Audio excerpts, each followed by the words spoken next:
Assalamualaikum warahmatullahi wabarakatuh. Sahabat, selamat datang di TAF Channel. Dalam channel ini kita akan berbagi kisah para nabi yang merupakan utusan terbaik dari Allah Subhanahu wa taala untuk membimbing umat serta mengarahkan kepada jalan yang lurus. Kisah ini mengandung banyak hikmah yang kemudian bisa kita petik dalam kehidupan kita. Tapi sebelumnya jangan lupa dukung channel ini dengan cara klik tombol subscribe, like, dan share video ini.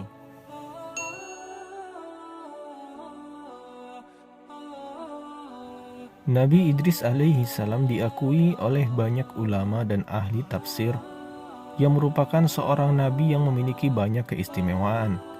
Di antaranya kemampuannya dalam menulis, menggambar, bahkan menjahit, serta menguasai ilmu astronomi. Dalam Al-Quran namanya disebut Idris karena Allah memuliakannya sebagai utusan yang memiliki kepandaian dalam bidang pengetahuan dan rajin belajar. Allah memberikannya 30 mushaf sebagai bekal untuk diajarkan kepada kaumnya. Pada masanya manusia sudah berbicara dalam 72 bahasa.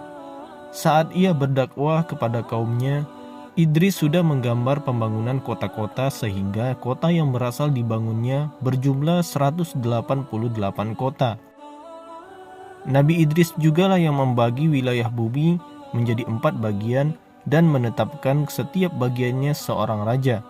Nama-nama raja tersebut adalah yang bernama Elaus, kemudian Zeus, Asklepios, dan Zeus Amon. Ibnu Ishaq menerangkan Idris adalah manusia pertama yang menulis dengan pena.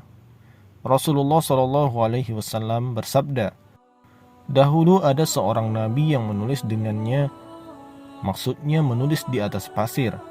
Barang siapa yang sejalan dengan tulisannya, demikian itulah tulisannya." Sebagian riwayat menyebutkan Nabi Idrislah yang dimaksudkan dalam hadis tersebut, yang diriwayatkan oleh Imam Muslim dari Muawiyah bin Al-Hakam As-Sulaim tersebut. Kepandaian menulis yang dimiliki Nabi Idris alaihi salam sejalan dengan hadis Nabi SAW yang diriwayatkan Imam Ahmad dalam Musnad Ahmad yang menyatakan makhluk yang pertama kali Allah ciptakan adalah pena. Lalu dia berkata kepada pena tersebut, "Tulislah." Maka pada saat itu berlakulah segala apa yang ditetapkan hingga akhir kiamat. Kisah berlanjut apa yang ditorehkan Nabi Idris dengan julukannya sebagai manusia pertama yang menulis dengan pena membuktikan bahwa peradaban bangsa lalu jauh lebih modern dan maju dibandingkan penemuan pena yang ada sekarang ini. Sekitar 3500 hingga 3000 sebelum Masehi, bangsa Sumeria atau sekarang dikenal dengan bangsa Irak telah dikenal sebagai bangsa paling tua di dunia yang memiliki bukti kemampuan menulis. Tidak lama kemudian bangsa Mesir juga menunjukkan bukti yang sama pada tahun 3000 hingga 2000 sebelum Masehi. Sekitar 2500 sampai 2000 sebelum Masehi, bangsa Mesir membuat piramida dan bangsa Sumeria atau dikenal dengan Babilonia membuat taman gantung yang masih bisa disaksikan hingga saat ini. Sekitar 3000 sebelum Masehi, bangsa Mesir kuno sudah menggunakan daun papirus sebagai alat dan tempat untuk menulis dengan cara menyusun berdampingan lembar demi lembar. Di zaman modern, ballpoint atau pulpen baru ditemukan oleh seorang jurnalis asal Hongaria yang bernama Laszlo Biro pada tahun 1938. Ia memperhatikan tinta yang digunakan dalam percetakan surat kabar. Bersama saudaranya George, ahli kimia, dia mengembangkan ujung pena yang baru, berupa sebuah bola. Sekitar abad ke-6 hingga 18 Masehi, pena dibuat dari batang bulu unggas, seperti angsa yang kemudian disebut dengan kuil pen. Bagian dalam batang ini berupa pipa sempit yang berfungsi sebagai tempat cadangan tinta.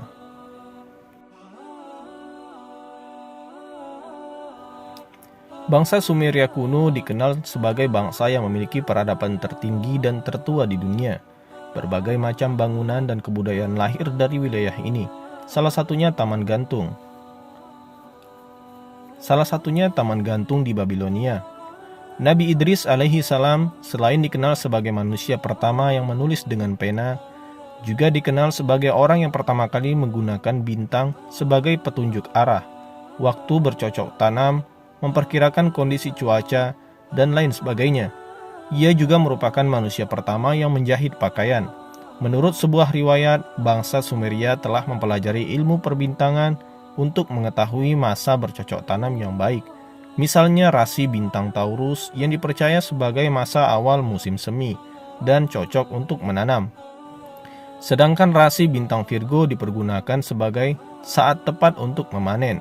Bangsa Sumeria kuno juga dikenal sebagai bangsa pertama yang membuat pembagian bulan dalam setahun menjadi 12 bulan, sekaligus membaginya dalam tabel. Selama ini banyak yang beranggapan bahwa bangsa Yunani lah sebagai penemu atau bangsa yang membagi jumlah bilangan bulan dalam setahun. Dalam Al-Quran telah dijelaskan tentang pembagian bulan dalam setahun, yaitu di Quran surah ke-9 surah At-Taubah ayat yang ke-36. Dalam dunia modern, ilmu astronomi atau perbintangan baru ditemukan oleh Nicolaus Copernicus sekitar tahun 1473 hingga 1543 Masehi. Ia mengemukakan bumi berputar pada porosnya, bulan berputar mengelilingi matahari dan bumi, serta planet-planet lain semuanya beredar mengelilingi bumi. Salah seorang tokoh muslim yang dikenal sebagai ahli astronomi yang bernama Abu Raihan Muhammad bin Ahmad Al-Biruni.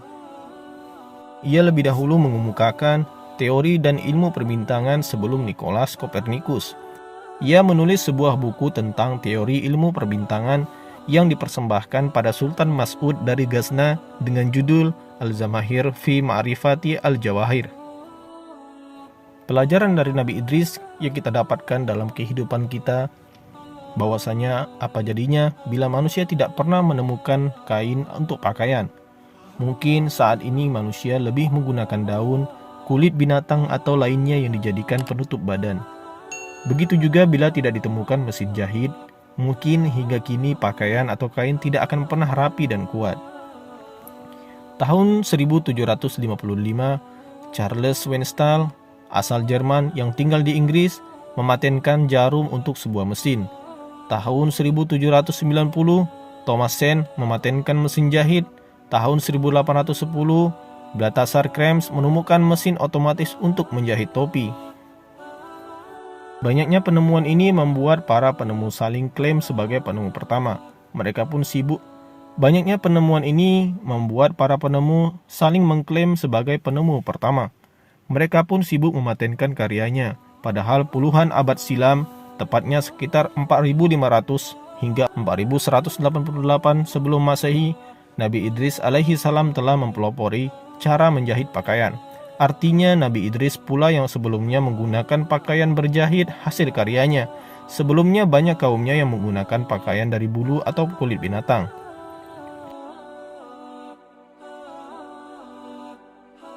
Beberapa abad kemudian Nabi Daud alaihi salam mempelajari umat manusia untuk membuat pakaian yang terbuat dari besi sebagai perisai diri. Ini dilakukan sekitar tahun 1041 sampai dengan 971 sebelum Masehi. Jauh sebelum para ahli penemu mesin jahit dan jarum itu berdebat tentang hasil temuan mereka. Di dalam Al-Quran surah ke-19 surah Maryam ayat yang ke-57. Allah berfirman bahwa Nabi Idris alaihi salam ditempatkan oleh Allah Subhanahu wa taala ke tempat yang tertinggi. Ibnu Katsir dalam tafsirnya dan juga dalam Qisas Al-Anbiya menyatakan yang paling kuat mengenai ayat tersebut adalah Nabi Idris alaihi salam diangkat ke langit untuk diambil nyawanya. Namun demikian, ada pula yang berpendapat Nabi Idris hanya diangkat saja oleh Allah ke langit. Hal ini diperkuat dengan keterangan Imam Al-Bukhari yang meriwayatkan pertemuan Rasulullah SAW dengan Nabi Idris alaihi salam yang berada di langit keempat saat melaksanakan Isra dan Mi'raj.